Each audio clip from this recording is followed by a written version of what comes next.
What would have the pictures of a concentration camp 3 months earlier look like? I don't know. Did you see? You're saying they're no. Hold on a second. You didn't. Hold on a second. I don't have my computer here. I don't have Google to check this. Yeah.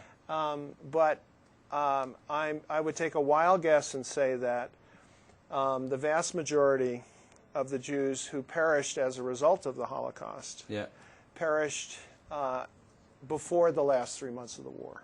Okay, so you could be right. I mean, you could. What you're saying could be true. But are you saying, in fact, that Jews did not die in the Holocaust? No, I didn't say anything as such. How many died? How many died? I don't know. This is exactly what I want to know. How many, in an order of magnitude, died? Thousands, millions? I don't know. There is. I don't know. I don't know. Who does know? I don't know. Who knows? There are some people who claim to know, but they are silenced. Why they are silenced? Because... Well, there's some people who claim to know who are not silenced. Yeah, like who? Like, I would say the vast majority of the historians who've written about it in the United States. There are no historians that are really investigating this subject. What is the subject? The subject is the historicity, how to create an historical narrative that leads towards a vivid meaning. I'm not an historian. Historians are people who look into our past, and through the way they understand the past, we understand our future. Because Britain, America, never engaged in this chapter, we fail to understand the meaning of the Holocaust. You just spoke about the meaning. Americans were there. Americans were there. 1 minute. We did America wasn't there. America had never been in East Europe. The killing of Jews was in East Europe. If I might, the 101st Airborne of the U.S. Army liberated concentration camps. Concentration camps are not death I know camps. that because I saw Band of Brothers and I read the book. There is no doubt. There is no doubt. But the question is to do with the death camp. Let me finish.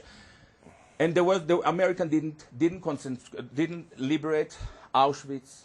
Full stop. It was the Russians. So this is another misconception. But the Holocaust, the liberation is the tail end. 1 minute.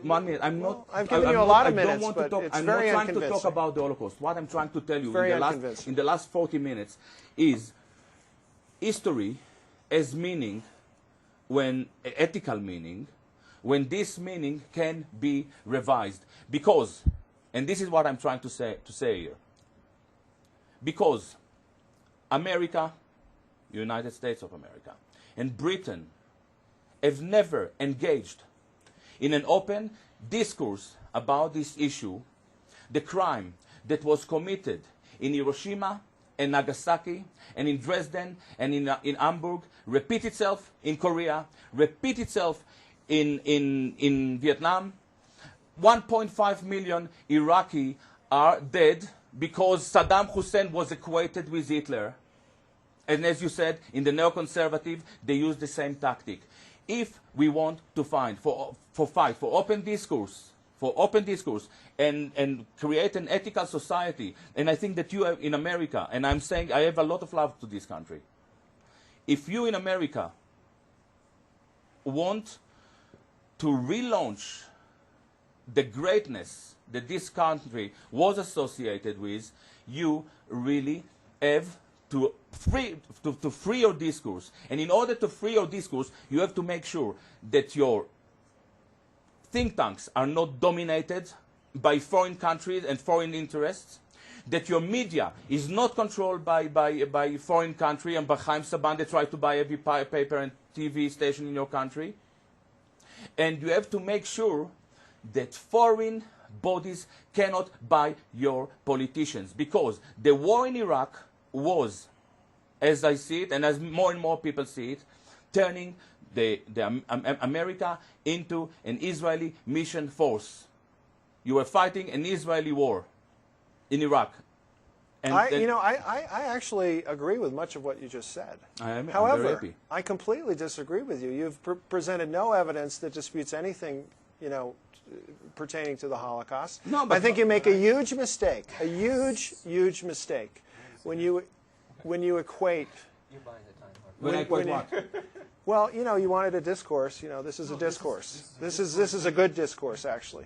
I agree. But we could move it to something much more recent that actually is. Okay, but let me just say one thing about this. I was anti-war, and I am anti-war. I agree that the United States acted in some large to some large extent at the behest, or at least as an ally of Israel.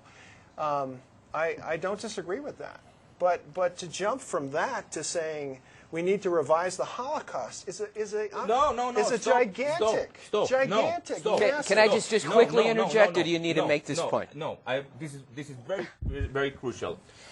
I'm saying that we have to be able to revise not the Holocaust, every historical chapter. This is the issue, not the Holocaust. At the moment, in the last few months, there is a debate whether we accept that there was a genocide in Armenia or not. Who are the people that leading this discourse? Again, the Jewish lobby, ADL, the Jewish American Committee. They turn history, these people, these lobbies, these foreign agent in your country are turning history into a pragmatic tool. I'm saying let history be revised. If you want, we can sit for hours. I can put you in the right direction, and I can let you read, and you will be probably pretty shocked. There are a lot of discrepancies within the Holocaust narrative. I'm not the person to present them because I am not an historian who is engaged with this discourse, but I read enough to know that there are a lot of problems. I'm saying, why can't we deal with a chapter that is so crucial in an open manner and let the discourse evolve and even live with more than one narrative?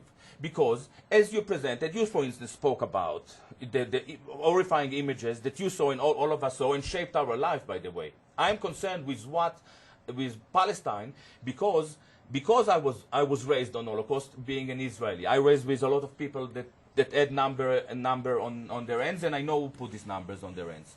But as a soldier, I realized that I'm not different from a Nazi. When I was as a soldier in a concentration camp in Lebanon, where it was Palestinians that were behind bars. So I really want to go back to this chapter, which I regard as the core of Jewish power and Jewish power in politics. As you said, Wolfowitz lost people in oy vey. Wolfowitz lost people, so maybe he should kill as well 1.5 million Iraqis. I have to remind you that it wasn't the Iraqis that killed Wolfowitz's ancestors. We have to move on and to let ourselves engage in history in an open manner, because the past is the key to our future. And I really insist on it. So could we talk about the flotilla then? Because the flotilla is modern.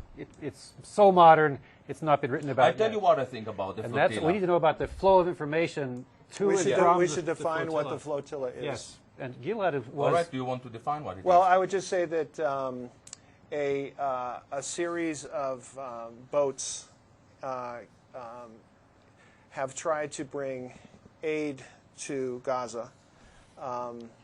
There is some dispute over whether it was just aid, whether there were weapons or not. I'm just there is no dispute. There is no, even the Israelis. You need to revise that. You need to revise that. We need to keep an open mind. We have to revise history. But there is no dispute. But we have to revise what history. No, what do you mean? Yes, we need revision. Open to dispute. We have to be open. We are open to dispute, yes. But at the moment there is no dispute. There is no dispute. This is very crucial. But allow me just to I'm just trying right. to what I'm trying is, some people don't know what we're talking about. I'm right. just trying to give them enough information so they at least understand what this. There is a dispute over what was on the boats. The dispute is whether it was aid and supplies that the Palestinians. I'm sorry again. There is no such a dispute. Well, let me just finish what. Okay.